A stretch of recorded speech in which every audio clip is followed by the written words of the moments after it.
محترم ناظرین السلام علیکم ورحمۃ اللہ وبرکاتہ۔ اعوذ باللہ من الشیطان الرجیم، بسم اللہ الرحمن الرحیم، اللہم صلی علی محمد وآل محمد وعجل فرجہم۔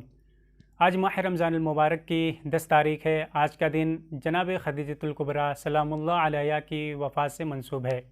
خداوند عالم قرآن مجید میں سورہ دعا آیت نمبر 8 میں ارشاد فرما رہا ہے، وَوَجَدَكَ عَائِلًا فَأَغْنَىٰ۔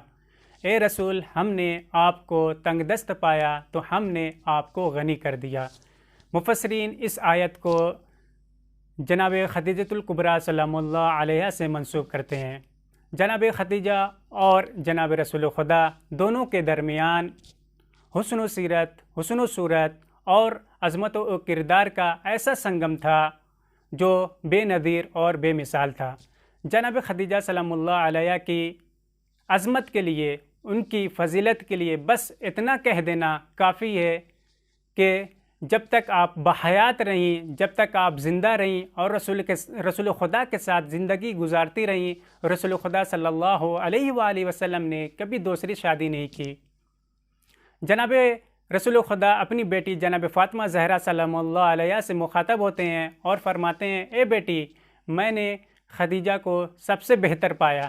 جناب خدیجہ اس وقت میرے اوپر ایمان لائیں، اس وقت اسلام کو قبول کیا جب لوگوں نے میرا انکار کیا۔